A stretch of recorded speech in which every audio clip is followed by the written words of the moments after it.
brilliant bat. So we're doing a craft along. And I've got one here I made earlier. You might have already seen a picture of it. Now, hopefully you'll have had some time to gather some of the things you need. But don't worry if you haven't, because after this you'll be able to watch the video again and you'll be able to go and get what you need. But hopefully you will have a toilet roll tube or another tube from something else that's got a cardboard tube in the middle at home, like kitchen roll or a tin foil roll or something like that. And if there's two of you and there's only one roll, you can cut it in half. So you can ask somebody who can use a knife, and a serrated knife is the best, to saw one in half.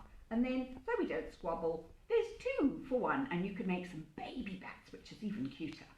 Okay, so, oh, here's a baby bat I made. There we go. I love that one. This one I call the rainbow bat. The long, should we call it what? The orange-eared rainbow bat. There we go. I like that little one. So they don't have to be black. I'm going to make a black one today, but they don't have to be black. You can do whatever colour you like, because you might have pens or you might have paints if you don't have black paper, and you can use whatever you want. This one is my long-eared purple spotted bat. I like that one too. Right, so shall we get started? Because I think some people might have been a bit late joining us, but we're all together now.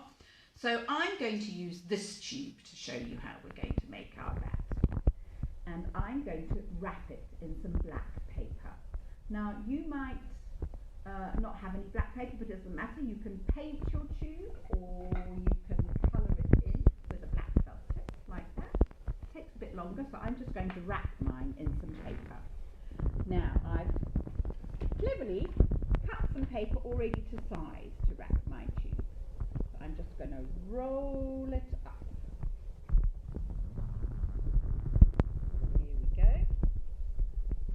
Rolling it up to cover the whole tube, and then I need to glue it.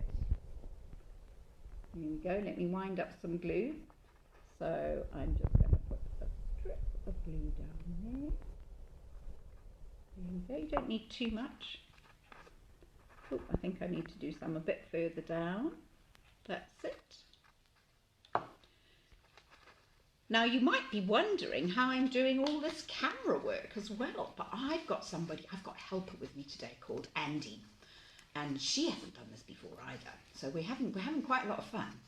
But if you've got any questions, Andy will be able to see them pop up on Facebook.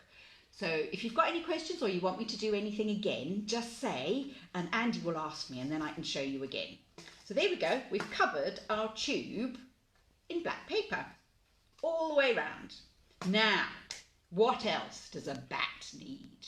It needs some wings. So the next thing we're going to make is some wings. Now I've got another piece of black paper, but again you can use any coloured paper. Now this is really clever, this bit, because we're not going to make 2 wings. We're going to fold our paper in half. There we go. So I folded it in half. And then where the fold is going to be the middle of our wings. So once we've made our wings, we can open them out. So to do this, it's a bit hard to draw on black paper. So I've got a white wax crayon, but you might not have one of those if you've got a white pencil. You can use that, or I've even got a bit of chalk here, and that works quite well too. And I'm going to draw the shape of a bat wing. So I'm going to start at the middle where the fold is, and I'm going to draw a big arc, like a big curvy line, almost to the other edge. And then I'm going to do some loopy-loos, loopy-loo, and then back to the middle where I started. And you see that? I'm going to turn this round so that you can see that shape. There you go. Now what I need to do is to cut it out. So remember to be really careful with your scissors, and you might need somebody to help you. I'm sure there's all sorts of grannies and grandpas and mums and dads and uncles and aunts and cousins and carers and guardians and big brothers and sisters and cousins, I might have said some of those twice, who will be there to help you with your scissors if it's a bit hard. I'm just going to carefully cut round these There we go. And off that bit there. And then round my nice curve. I did that a bit flat. I'm going to make this a bit curvier. There we go. And ta-da! I've opened them up where the fold was, and we've got some bat wings. Now we need to fix them on to our tube. So here's the tube. I'm going to do it on the glue line so that everything's at the back. So this time I'm going to put a bit of glue on my wings. There we go. Let's put a bit of glue there. And I'm going to glue them just above the middle of the tube here. So there we go. And you can see where I did my drawing. I put that at the back so it doesn't show when we turn it round. So I've glued that on. Press it down. You can put your finger inside the tube to press from underneath. And there we go. Some wings. So I'm going to tell you a little bit about some bats while you're finishing that off, because sometimes the cutting takes a bit of time. So in Hyde Park we're very lucky because we have lots of bats that live here, and the bats that live here live in the trees in the daytime because bats are nocturnal, and they don't necessarily go into holes in trees, but they can wiggle in because the bats are really little. And they can wiggle into gaps in the bark where they snuggle down all in a group to keep warm in the winter, because they're going to be hibernating as well, because bats sleep in this country all through winter. And our bats are quite small. They're not big fruit bats like you see in jungles. They're really little bats. And one of our bats, the most common bat that we see the most of in Hyde Park, is called a pipistrelle. Can you say that?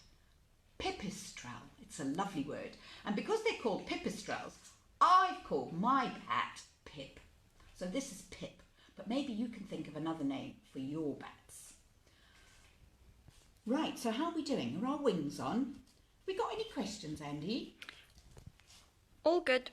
Yay, that's good. So what else do we need? Shall we make some ears? I think we need some ears because bats really need their ears because they find their food by listening to their own sound. They make high-pitched squeaks and then those come back to them and then they listen very carefully and that's how they find their food.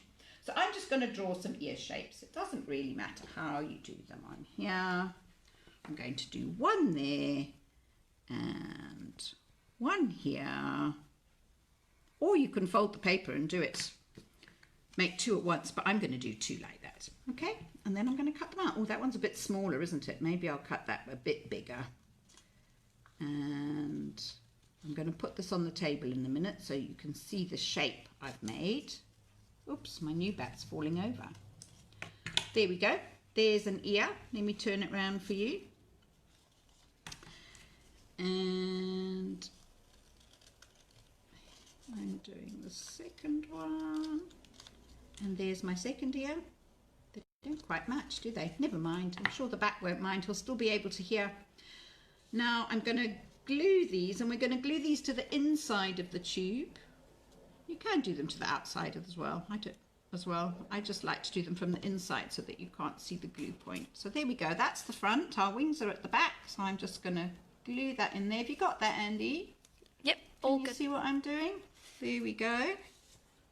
One ear.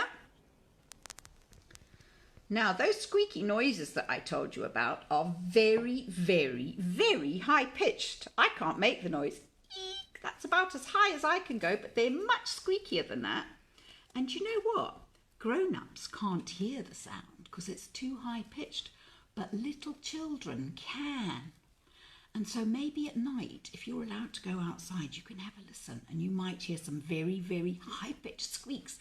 And there's probably bats flying around because they don't only live in Hyde Park. They can be found everywhere, especially if there's a pond or some water, because they like to feed on the insects that fly over the water. Right, shall we see how we're doing? There's our bat. It's got a black body and it's got some wings. It's got two little ears. Can't see though, can it? Shall we make some eyes? Now we can do our eyes in lots of different ways because if you've got some paint, I like to do a finger paint eye, but that takes a little bit of time to dry. So I'm just going to do one eye like that now because we might not have time for it to dry. So I've put a little bit of white paint in a bowl here so that I can just make a fingerprint. There we go. And if I do it nice and thin, maybe we'll have time for it to dry. And I'm going to do bloop, one fingerprint.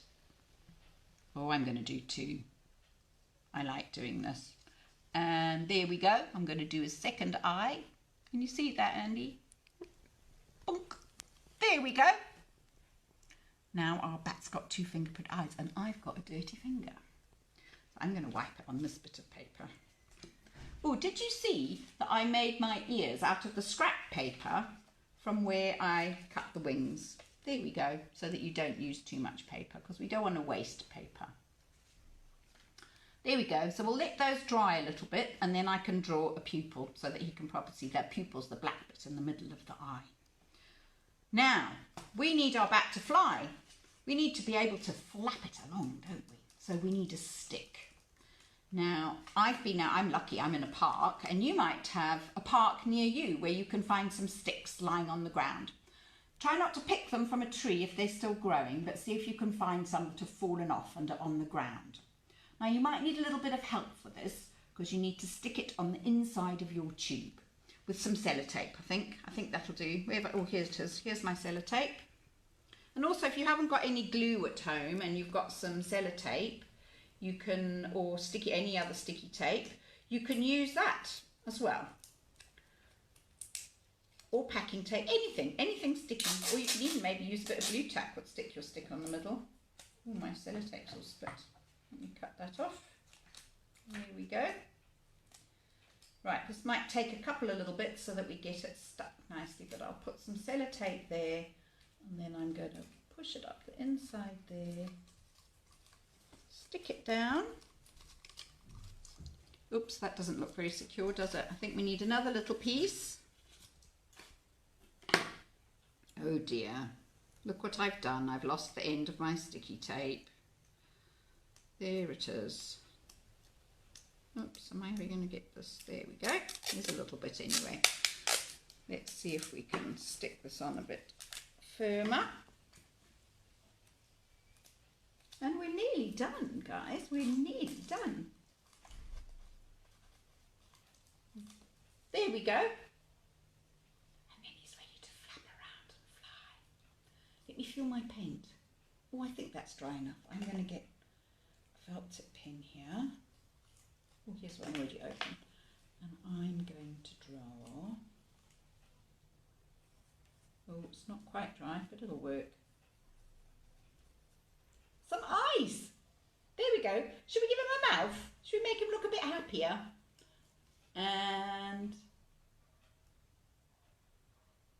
there we go.